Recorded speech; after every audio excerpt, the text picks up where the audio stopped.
This is a Fox San Antonio special, live on the border.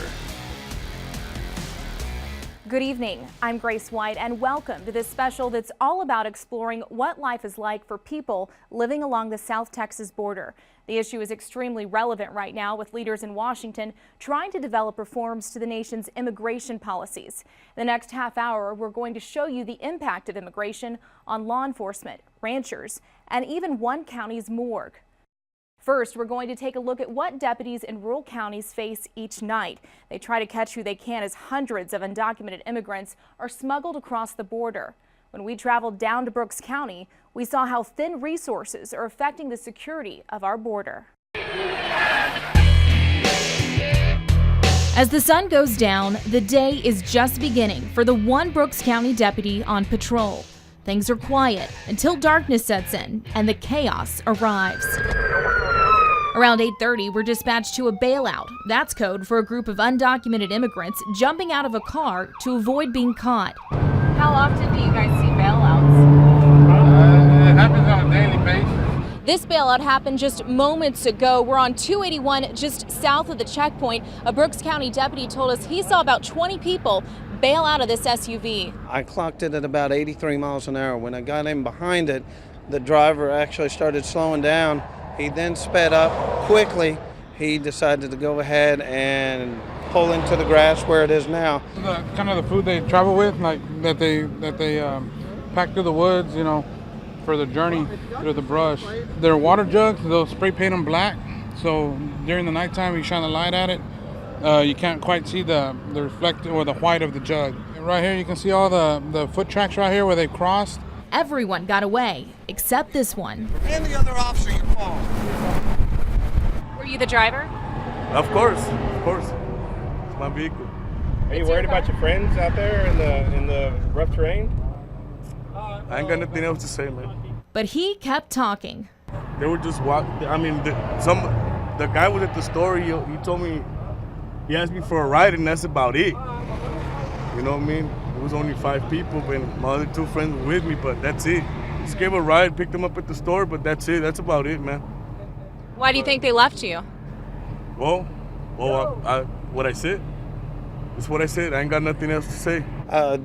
A lot of times before we can even actually get the vehicle to a standstill, the smugglers wind up sending messages to the other scouts or other smugglers, and by the time we actually get it taken care of, they send messages like that. As you can see, the vehicle has no key in it. It could be punched, but we're going to do a further investigation, see if the vehicle is actually stolen, because the vehicle is on. While we were on this scene, another bailout happened a few miles up the road. They had another, I think they caught like 4 aliens in that one of the constable units. So the wrecker actually picked up that one, and then we called out that Brett had another bailout, so it's just round and round to go.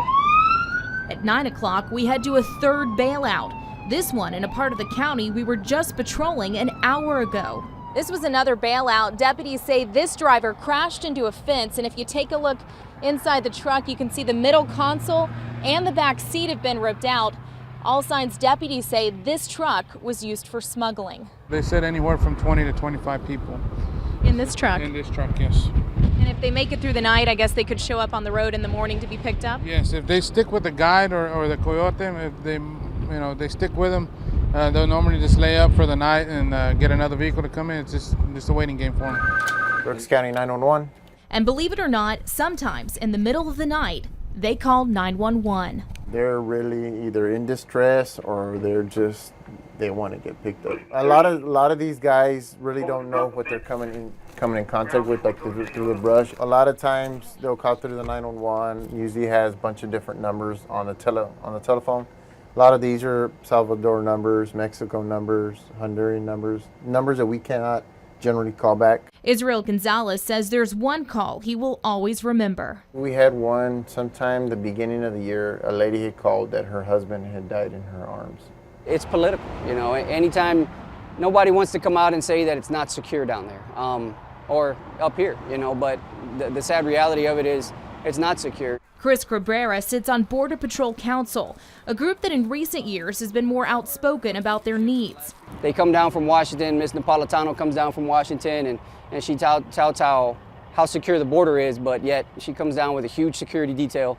You know, she's not out there walking the river. She's, you know, in her nice little shell, and she takes back a distorted view of what secure really is. Specifically, Cabrera's group wants a processing center that would speed up the intake process and free up agents to go back into the field. With so many bodies coming in, the system being so slow, we're just seeing a lopsided ratio of agents inside as opposed to outside.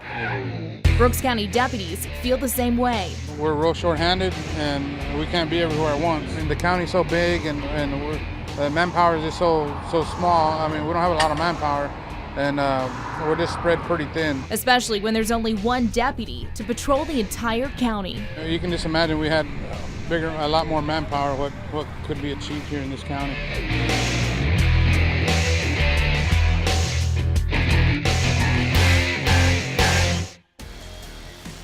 If the border was secure, we wouldn't have so many deaths here in Brooks County.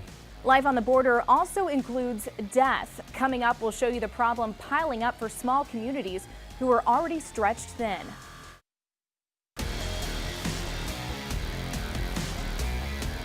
We're continuing our look at life on the South Texas border tonight. The immigrant death toll on rural ranches has small communities crying out for help. Brooks County officials say they're actually running out of room to bury the bodies of people chasing the American dream. If you notice, they went as far as they could come without running over a grave. They are mothers, fathers, siblings, and friends, but their graves have no names. But these are people that we don't know who they are. They're John Does, they're unknowns. They are immigrants who risked everything for the chance at a better life. Here's an unknown male, right there. But they didn't survive the journey. Their dreams ended here at the Brooks County Cemetery, roughly 80 miles north of the border. The problem now, the county is running out of room. We basically have hit a plateau that we've now got to look for more land. The immigrant death toll here is rising. In 2012, the county reported 129 bodies. That's more than double the year before. In South Texas, it's the ranchers who find themselves on the front lines. This is the body of the coroner. I think it's about a 14-year-old girl that we found out here. How long do you think she'd been there? Really not that long, about 7, maybe 10 days. It's the rugged terrain many can't survive. It's very, very sandy here. You walk a mile in this sand, it's like walking 3 miles or more. We found 8 of these makeshift tents in this area. They're basically shelter for the night. We also found things like an empty can of corn, and over here there was a sock that was left behind. There's groups coming through this ranch probably right now as we speak. Ronnie Osborne says it's a sign the border is far from secure. There's so many more illegal aliens coming in through South Texas than they're reporting in Washington, D.C. So what we're looking at, they actually blaze this trail. That's from human traffic. That's from human footprints, human traffic. Didn't put this No. And it's not from game, it's not from deer. This is from human traffic right here. And because ranchers have learned to expect the commotion, they've started to make adjustments. These fences are very expensive to build, depending on the materials and whatever. You run about $20,000 a mile. They install these ladders, and this is going on all over South Texas. All of the ranches are doing these to facilitate the illegal traffic going over the fence. And, sometimes they use them, sometimes they don't. We've heard that, they kind of shy away from them because they think they might be bugged. Usually they're not. So this is really just your attempt to save the fence. Save your fence. Yeah, we've got to save this. These are very expensive fences. These game fences are high dollar. And to those who say the border is secure, Osborne says it's just not working. If it was working, why would we be so inundated with illegal aliens coming through this country and dying here in Brooks County, Texas? We didn't budget for 129 bodies, but with the law says we got to pay for them, we will pay for them. So where do you make up the money? We rob Peter to pay Paul. We don't give employees raises. We cut their departments. We don't fix county roads. And because Brooks County is not technically on the border, it doesn't get the federal funding other counties do. Financially, it's put a burden on already an impoverished county. A burden that costs thousands of dollars every time an immigrant dies. A body bag is $740. If a justice of the peace or a magistrate or myself have to go out and order an autopsy, that's anywhere from a minimum of $1,500 to $3,000 for an autopsy, depending on how much work is involved in it. And then there's the cost of actually burying them and finding the room.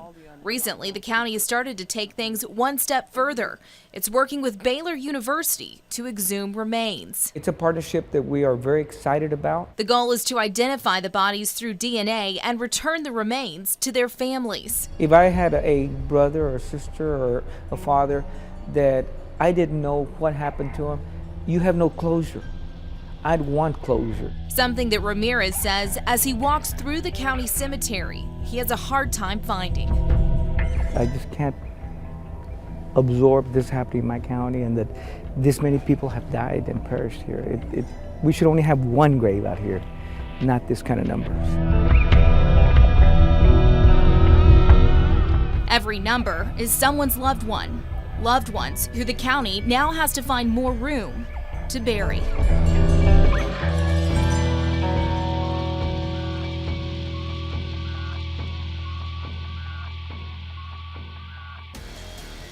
The South Texas border is full of plenty of wide open spaces, and because of that, there are also plenty of places where people are crossing the border illegally. Up next, we'll talk to two men behind new video of illegal crossings, and later we'll show you what the Border Patrol is using to save lives.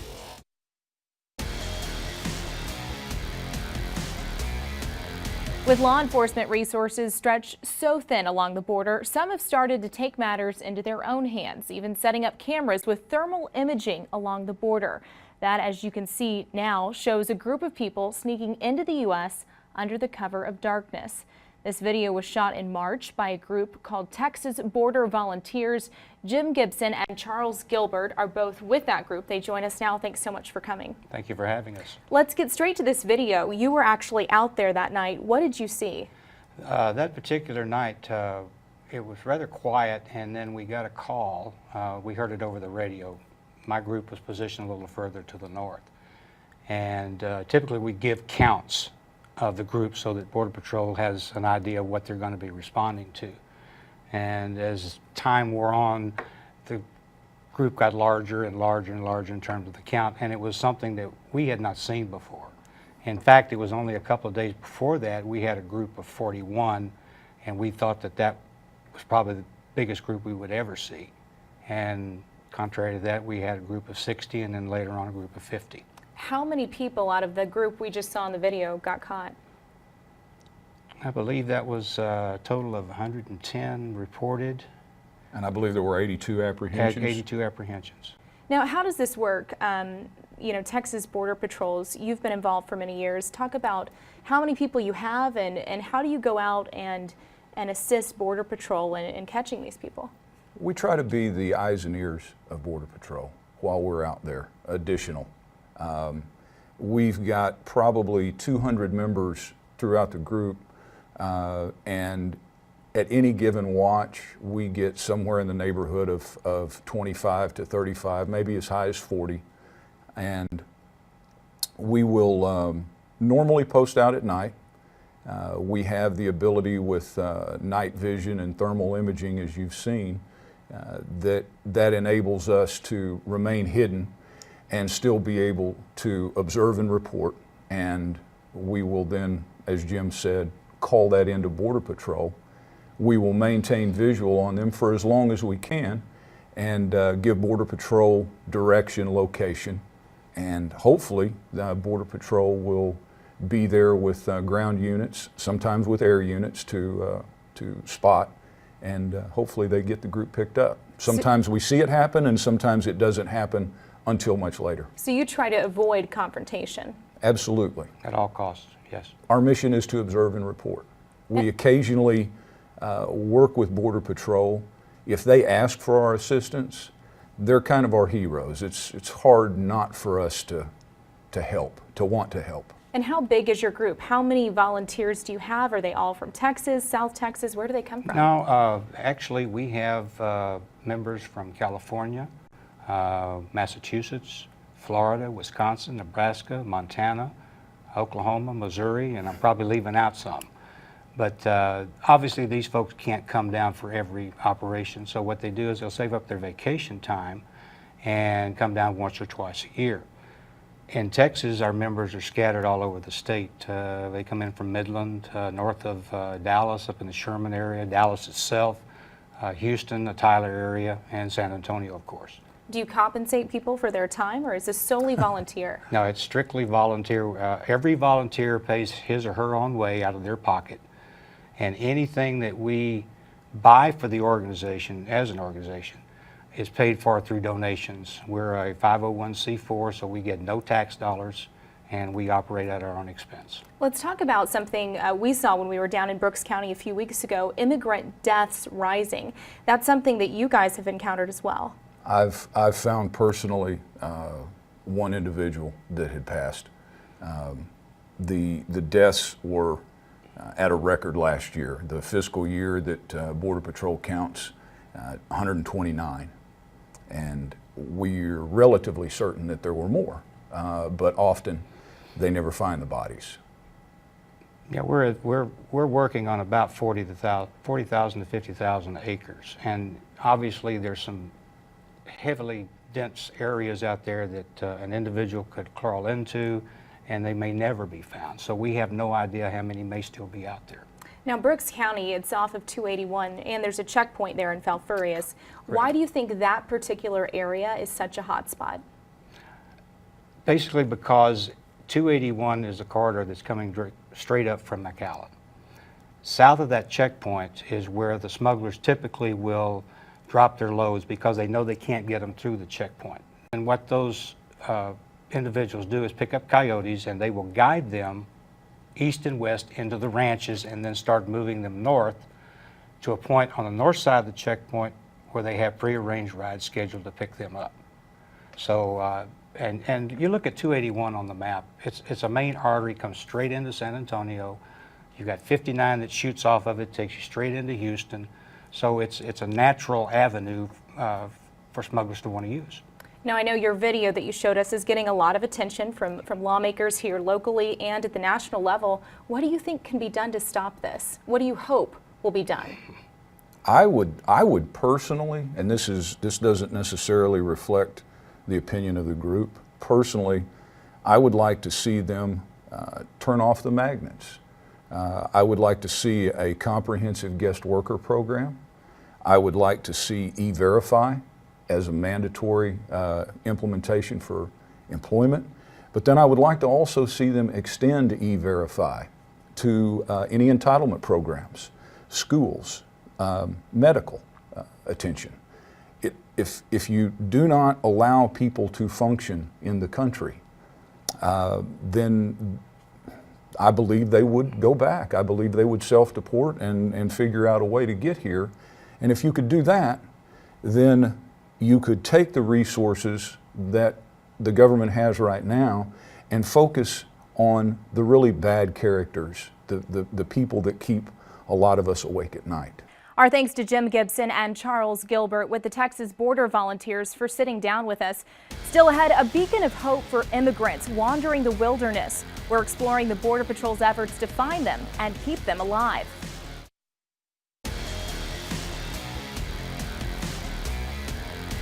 While immigrants chase a better life on this side of the border, the men and women in the U.S. Border Patrol are chasing after them. But even though they're trying to stop illegal entry, we found they're also using high-tech tools to give those immigrants a fighting chance at life. This is the busiest that we've seen this checkpoint now. Border Patrol's sign in Falfurrias touts more than 11,000 arrests, and that's only since the fiscal year began in October. That breaks down to an average 57 immigrants arrested every day in and around the checkpoint. And this happens every day. And we seem to see agents say once immigrants cross the border here, they are driven up Highway 281 and told to bail out to avoid the checkpoint. They hike through ranches, and the survivors are picked up on the other side by coyotes. Border Patrol agents say they are doing what they can to make sure people survive. So this is just, one of the 8 rescue beacons that we've got deployed out in some of these ranches. The beacons are mobile, and agents move them to the areas where the most recent bodies were found, so they can see it even if it's nighttime. Right. What we're trying to do is try to put these in the highest level that we can, the highest point on these ranches, so that we can have that advantage. And then at night, since you don't have a lot of artificial light out here, it's really dark, so that blue light will stand out. There's relief. We did add some water to the rescue beacon because, naturally, if these people walk up to this rescue beacon, they're in need of help. And a way out if they choose. All they've got to do is punch this button, and it'll automatically send a signal off to our radio dispatch. The sign is in English, Spanish, and surprisingly, Chinese. Border Patrol says those are the most common languages spoken by immigrants. How often do people use these? We get these triggered quite often.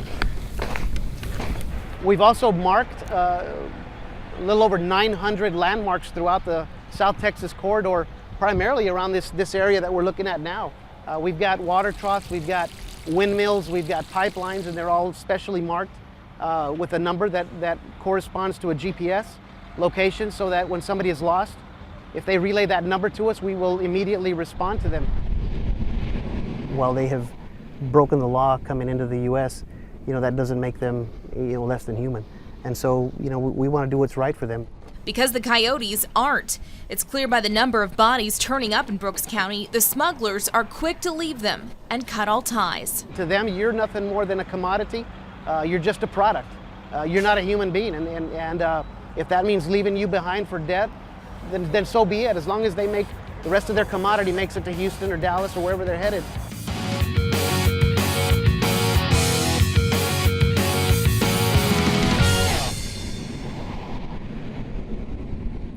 Our coverage of life on the border continues on our website. We've put up raw videos and extended interviews of the stories you've seen tonight on foxsanantonio.com. Just click on Raw News.